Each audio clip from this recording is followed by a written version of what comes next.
Subscribe to ULO and never miss out on our weekend and racing festival tips, with more racing coverage on our website at ulo.co.uk. Well, here we go. It's St. Stephen's Day and the busiest day of racing on both sides of the Irish Sea, with the start of the cracking 4-day Christmas festival at Leopardstown. Over in England, Kempton Park is the place to be as the King George VI features on the first day of a 2-day meeting. Early on, road less traveled can score in the Grade 1 Form B Novices Hurdle as he takes on Potter's Charm for this Grade 1 prize, with the drop back to a sharp 17 furlongs asking a question of Nigel Twiston-Davies' latest hurdling star.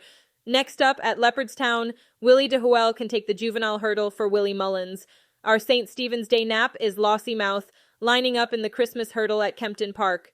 An absolute cracker for this Grade 1, where the brilliant, unbeaten hurdler Constitution Hill takes on Irish raider Lossiemouth. It's been a bumpy road for Nicky Henderson's Constitution Hill since knocking all of his rivals out of the park in the Supreme Novices and the Champion Hurdle. At successive Cheltenham festivals in 2022 and 2023, but since then there's been issues with a general malaise at the Seven Barrows Yard this spring, a worrying episode of colic, and another racecourse gallop at Newbury that saw him returned home lame. By contrast, Willie Mullins' mare, Lossiemouth, has an almost unblemished record, winning 9 of her 10 starts over Timber, with excuses for that sole defeat, when hampered and unable to get a decent run in the spring juvenile hurdle at Leopardstown last year. In receipt of £7 from Constitution Hill, and with race fitness on her side, Lossiemouth has to be the day's banker at a price to match. Our next best is Next Up, when Banbridge goes to post in the King George VI. In one of the most competitive renewals for many a year, this one's going back to Ireland with Banbridge, perhaps seeming to come a bit under the radar from Joseph O'Brien's yard.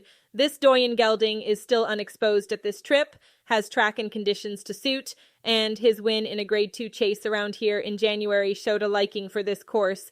It's just over 3 weeks since unseating at the last, when chasing the Smart Energumene in the Hilly Way chase at Cork, but this extra distance can only bring out more improvement. There's a big bag of dangers in this field, with the winner of the Cauto Star Novices Chase, Ile of Francais, lining up, after finishing a full 5 seconds ahead of Hewick's winning time in this race over course and distance last year. Spillane's Tower, who has been supplemented after a fine second to Fact to File in the John Durkin at Punchestown 5 weeks ago, and Home Hope, Dan Skelton's Grey Dawning, who was one of the outstanding novice chasers last season, with the ground likely to be too quick for Corbett's Cross and possibly Grey Dawning, and questions over Ile of Francais after some bleeding issues. Banbridge is taken to serve it up to Spillane's Tower and land the feature. Earlier on Kempton's card, it's hard to ignore the appeal of Highland in the Cauto Star Novices Chase. The way he dominated the last day at Cheltenham's Autumn Festival gave notice of his arrival in the novice chasing division. He beat a couple of useful rivals in that listed contest with a competent round of fencing, and there's likely more to come, return to a flatter track here at Kempton Park. Plenty of money has been going on the Jukebox Man, who scored on his chasing bow at Newbury with another impressive round over the fences, but racing experience at the top table might just see Highland get the better of the Jolly for the informed Seven Barrows Yard.